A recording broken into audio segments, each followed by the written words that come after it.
kita sebut psikosomatis ini biasanya akibat gangguan psikologis tadi menyebabkan, atau stresor tadi menyebabkan gangguan pada organ tertentu. Tapi yang tidak pasti, yang pasti itu kayak luka. Nah itu bukan karena psikosomatis. Kayak seperti dada berdebar, sakit lambung, atau gemeter, kepala pusing. Apalagi kalau kita tanya akhir bulan, kalau debar kita ketemu yang ganteng juga debar, gimana bedainnya tuh? Di situ kita bisa melihat kalau tidak ada yang pahit, kita tidak tahu yang manisnya seperti apa. Iya, benar sekali, benar. Jadi dokter. Kita harus merasakan dulu, biar kita bisa dapat menghargai sesuatu. Gitu. Masalah kita besar, tapi Allah jauh lebih besar. Insya Allah kita akan terlindungi ya dok ya. Kita akan terjaga dari penyakit-penyakit jiwa yang akan merambat kepada penyakit fisik. Bismillahirrahmanirrahim. Assalamualaikum warahmatullahi wabarakatuh. Waalaikumsalam warahmatullahi wabarakatuh. Apa kabar sahabat RSIJ semua? Ayah bunda di rumah, semoga dan semuanya dalam keadaan sehat walafiat. Alhamdulillah ya, pada hari ini kita berjumpa lagi nih setelah sekian lama kita tidak bersua ya. Mudah-mudahan ayah bunda di rumah, sahabat RSIJ tetap setia dengan acara Obras, obrolan santai seputar kesehatan.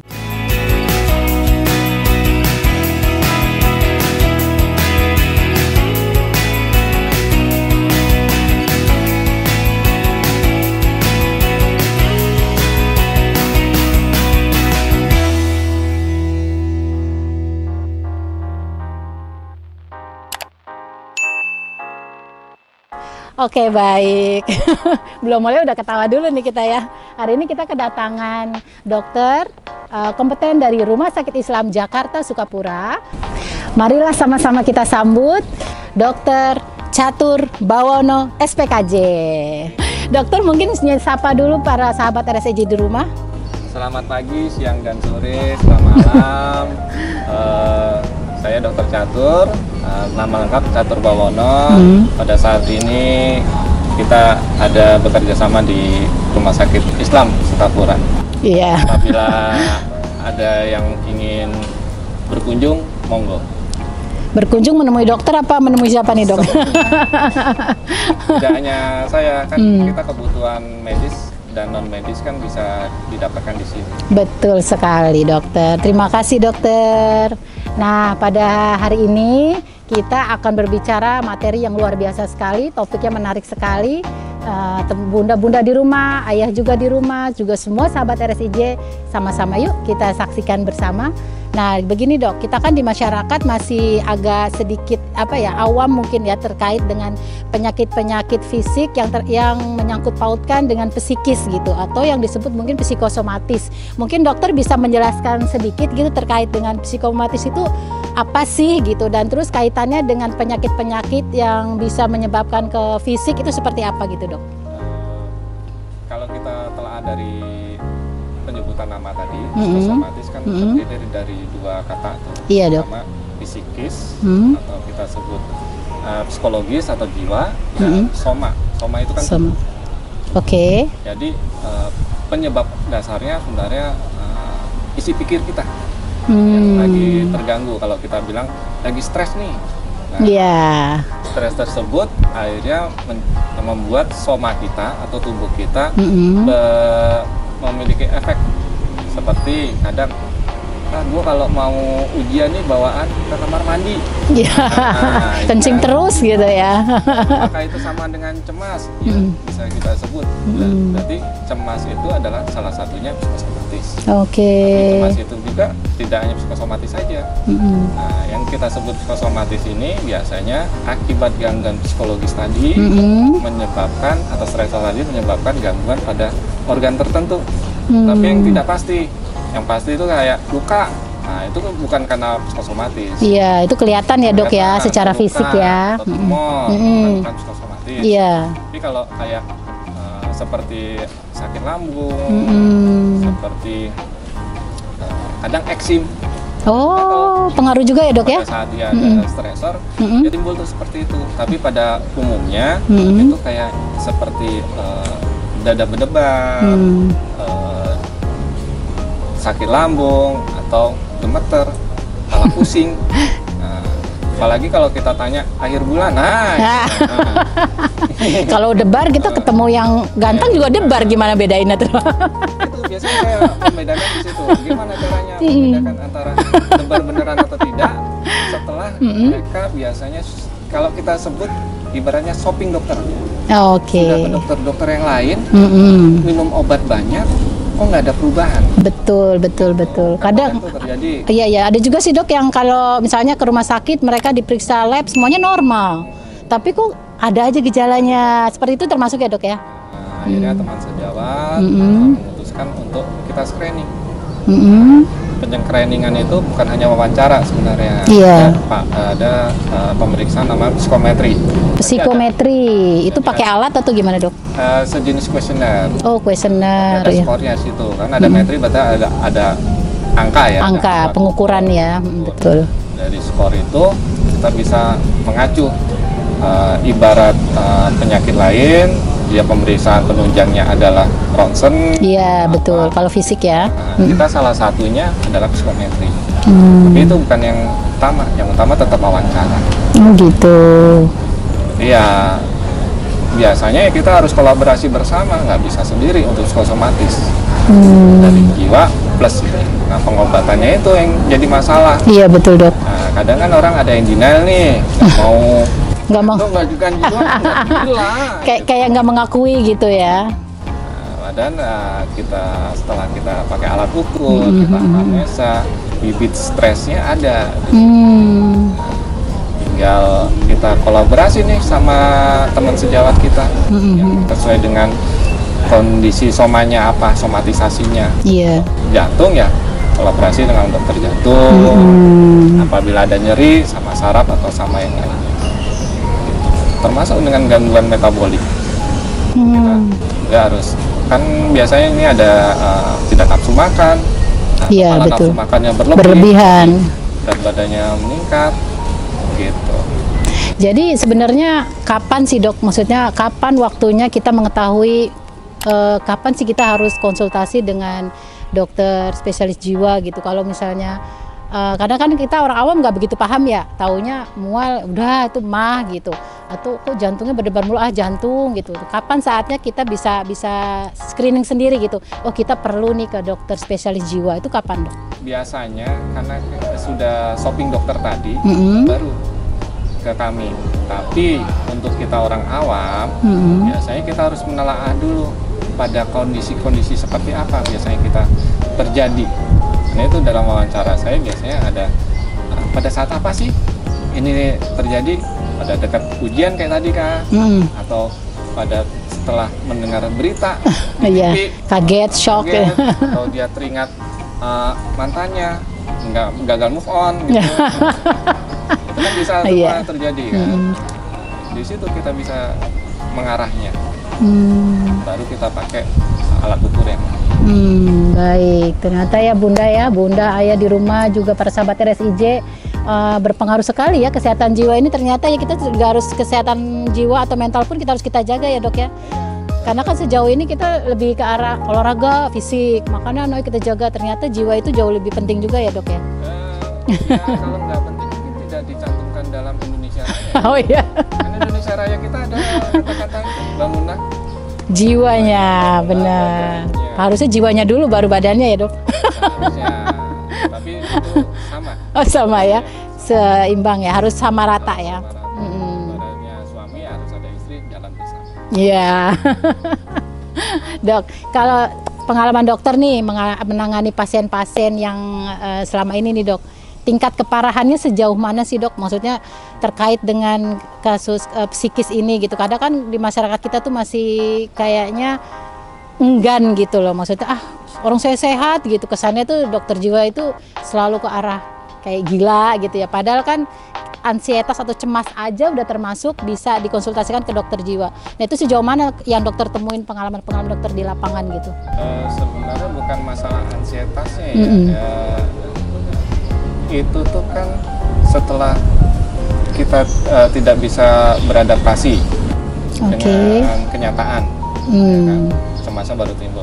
Sebenarnya gejala awal itu yang biasa terjadi adalah insomnia.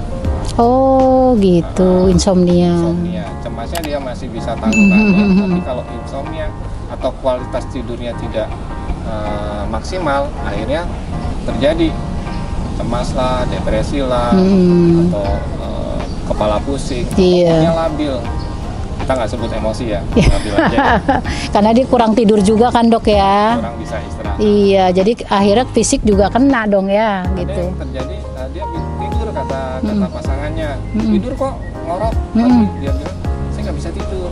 Nah, berarti kan di sini secara fisik dia tidur, tapi secara mental maupun pikirannya dia masih over. Biasa kita sebut overthinking.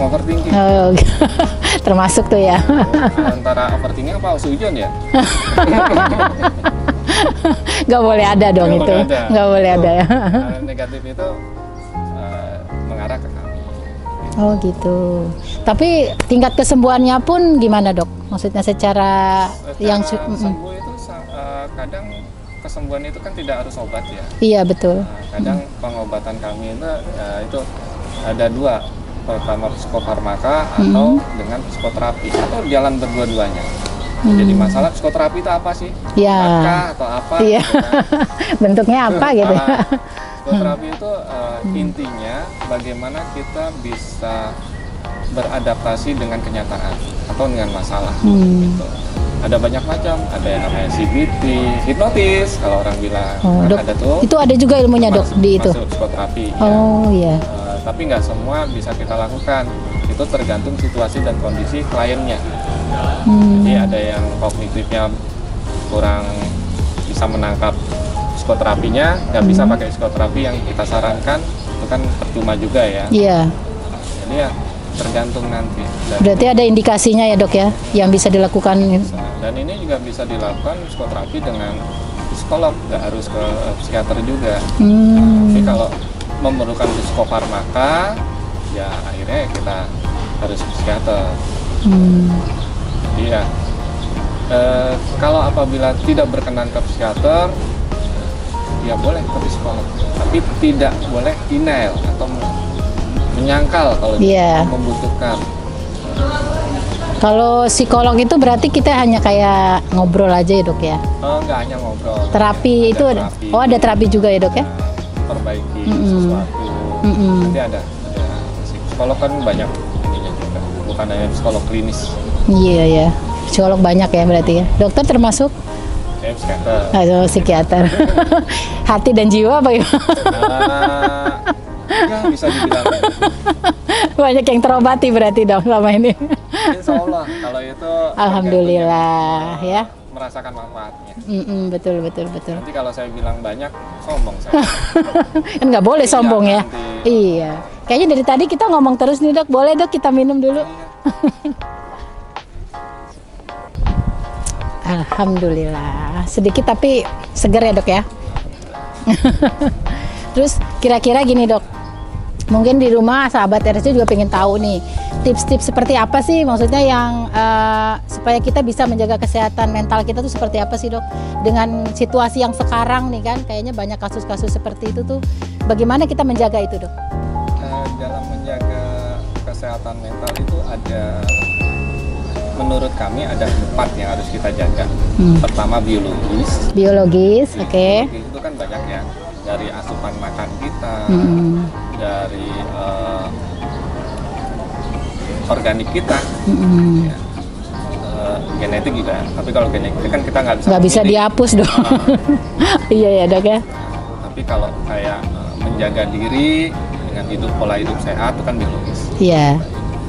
Kedua psikologis kita perbaiki psikologisnya sesuai dengan kebutuhan. Maksudnya sesuai dengan kebutuhan ini kalau kita punya kepribadian paranoidaan, ya kita tempatkan pada tempatnya. Misal kalau kita orang paranoid dari kecilnya gitu kan, curigaan, kita carilah pekerjaan yang mendukung itu. Oh gitu ya dok. Polisi kah, jaksa kan. Tapi kalau dia punya empati tinggi, ya nggak mungkin jadi jaksa. Jadilah pengacaranya. Iya benar ya. Gitu. Berarti kita harus mengetahui sendiri ya dok ya sebenarnya dari itu. Kita Arahnya kemana, iya benar. Itu ada psikososial atau finansial. Ya. Itu juga harus diperbaiki itu. Itu kayaknya banyak tuh ya penyebab ya dok. Ya, finansial. Yang terakhir atau yang keempat itu adalah spiritual. Yang utama ya dok ya. Jadi ini harus kita jaga empat-empatnya. Apabila ini ada kendala di kehidupan kita dari empat ini, dua saja itu membuat kita tidak bisa produktif. Satu aja susah untuk kita produktif. Benar-benar. Kita keracunan makanan, tapi spiritual kita bagus, kita ikhlas, psikologis kita bisa memperbaikinya, kita bisa menghadapi keracunan anfal di rumah sakitnya, dan itu psikososial, lingkungan mendukung, bawa kita, jagain kita. Kan kita nggak stres juga kan akhirnya. Iya benar dokter. Tidak ada gangguan jiwa di sini. Iya benar-benar. Tapi kalau misalnya nggak ada temennya, sendirian, tapi di rumah sakit, apa rasanya? Makin ini ya dok ya. Benar, makin berat ya. Akhirnya terganggu lah mental illness-nya. Kalau sekiranya kita dokter bisa mendiagnosa pada tingkat, oh ini udah apa ya dok, namanya apa dok, misalnya sakitnya baru cuman sekedar ini karena nggak bisa tidur, insomnia, cemasnya tinggi, ketakutan dan sebagainya. Nah kalau masuk pada penyakit klinisnya tuh apa dok? Pada tingkat yang seperti apa? Dan namanya penyakit itu apa dok? Kalau kayak semuanya ada yang disebut ringan, sedang, tapi tidak semua ya. Ada yang depresi kita sebut ringan. Nah kalau ringan tidak perlu pengobatan obat ya, cukup psikoterapi tadi. Iya. Nah kalau sedang itu biasanya harus minum obat. Nah berat udah pasti. Kadang berat juga harus ada rawat inap gitu.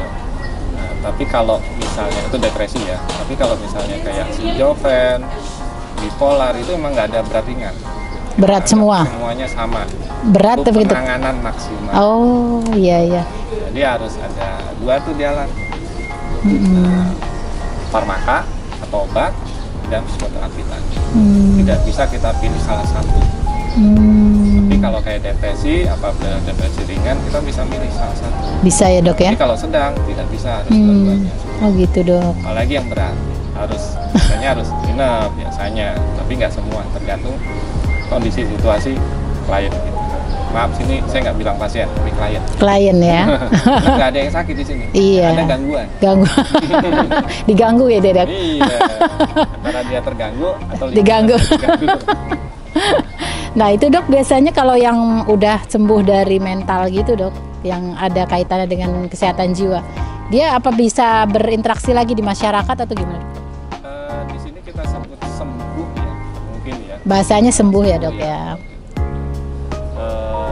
Itu tuh ada dua kemungkinan, sembuh dengan obat atau sembuh tanpa obat, kan biasanya kita sebut gitu. Iya. Nah, yang disebut sembuh tanpa obat ini bisa nggak dok berulang lagi, kena lagi gangguannya? Bisa saja.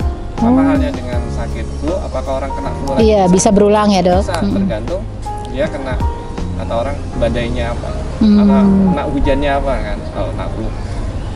Kita juga sama, ada kasus-kasus tertentu yang bisa timbul lagi, tergantung badai kehidupannya.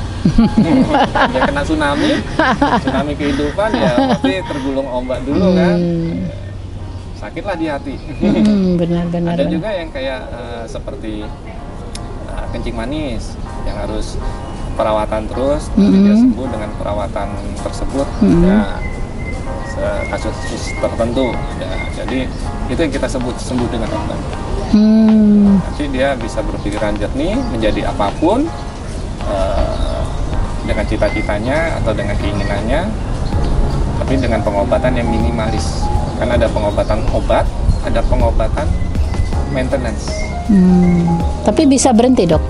Obat itu bisa berhenti atau? Apabila kasusnya seperti yang kayak flu tadi bisa. Nanti kalau dia ada gejala lagi, tinggal dikonsumsi lagi. Oh gitu, bisa ya dok ya, berhenti terus tiba-tiba minum obat lagi di tengah jalan. Kalau dia berasa ada gangguan. Ya, bukan tengah jalan. Jalan nanti ditabrak. Ya. Menarik sekali ya para sahabat RSIJ dan bunda-bunda, ayah di rumah juga ya, kita tentang kesehatan jiwa ini ternyata kan sangat berpengaruh dalam sendi kehidupan kita ternyata ya dok ya. Mungkin dokter bisa memberikan kata-kata terakhir atau tips-tipsnya untuk kepada sahabat RSCJ di rumah gitu, bagaimana menjaga kesehatan jiwa atau menjaga kesehatan mental biar kita tetap bisa fit nanti sampai akhir nanti. Masukan dari saya yang intinya masukan ya. Iya, mungkin masukan ya. Untuk menjadi orang yang mental health-nya tidak terganggu, itu bagaimana cara menjaganya? Intinya cuma satu kalau menurut saya. Nah, ingat ya para bunda. Menikmati apa adanya. Menikmati, mensyukuri apa adanya ya. Bukan ada apanya. Itu nyari-nyari kayaknya. Jadi yang dimaksud menikmati ini, walaupun kata orang tidak nyaman atau tidak enak ya, sesuatu kayak musibah atau apa, kalau kita jalanin seiring waktu juga nanti kan selesai. Iya betul. Di situ kita bisa melihat kalau tidak ada yang pahit, kita tidak tahu ya yang manisnya seperti apa. Iya benar sekali, benar. Jadi dokter. Kita harus merasakan dulu, biar kita bisa dapat menghargai sesuatu. Sama dengan halnya orang yang harus tunggu kehilangan sih, baru kita menyadari bahwa barang itu bernilai. Betul. Sama seperti ini, kita harus nikmatin aja, mumpung sebelum hilang. Disyukurin yang ada dulu nih ya, nanti betul sekali. Ya, itu nasihat ataupun masukan ataupun tips-tips dari Dokter Catur. Simple sebenarnya ya dok ya, cuman mungkin pelaksanaannya tergantung masing-masing diri kita ya. Tapi yang pasti kita sebagai manusia, kita punya Tuhan ya dok ya. Kita tahu dasarnya kita manusia tuh di dunia hanya menjalankan takdir Allah ya. Yang pasti syukuri apa yang kita punya saat ini, nikmati apapun, karena nggak ada satu manusia pun sebenarnya nggak punya masalah ya dok ya. Semua punya masalah, tinggal bagaimana kita menanggapi masalah itu dengan tenang, dengan berdoa. Kita punya Allah gitu. Masalah kita besar tapi Allah jauh lebih besar. Insya Allah kita akan terlindungi ya dok ya. Kita akan terjaga dari penyakit-penyakit jiwa yang akan merambat kepada penyakit fisik. Pokoknya intinya nikmati aja yang udah Allah takdirkan. Insya Allah nggak ada Allah memberi sesuatu itu yang buruk buat manusia itu tidak ada ya dok ya. Iya, pasti semua dikasih yang terbaik. Mudah-mudahan, alhamdulillah materi kita ini luar biasa banget, bermanfaat banget. Kita akan bertemu lagi di episode berikutnya dengan materi yang lebih menarik lagi. Bunda-bunda bagi yang ingin berkonsultasi di rumah sakit, jika udah ada yang merasa gejala seperti tadi, yang seperti Dokter Catur sebutkan, mungkin apa kurang tidur, apa susah tidur, apa tiba-tiba apa mual yang nggak jelas gitu, mual tapi minum obat nggak sembuh-sembuh, ataupun ada gejala hal lain yang ingin berkonsultasi, bisa di Rumah Sakit Islam Jakarta Sukapura Kelapa Gading bertemu dengan dokter spesialis jiwa Dokter Catur ya dok ya. Praktek hari apa dokter? Pada saat ini saya hari Selasa, Rebo, Kamis dan Jumat. Nah, Selasa, Rebo, Kamis, Jumat, seminggu 4 kali bunda dan ayah. Silakan sahabat RSIJ ya, yang ingin berkonsultasi boleh bebas. Tidak harus kita menunggu gangguan itu berat. Pokoknya ketika kita merasa udah kayaknya nggak nyaman dalam diri kita, boleh mau konsultasi, boleh, terbuka untuk ayah dan bunda.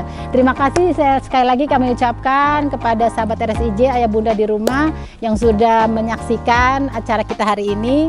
Semoga materi kita bermanfaat buat semua yang ada di rumah. Kita akan berjumpa lagi pada episode berikutnya dengan topik yang jauh lebih menarik lagi. Terima kasih Dokter Catur. Assalamualaikum warahmatullahi wabarakatuh.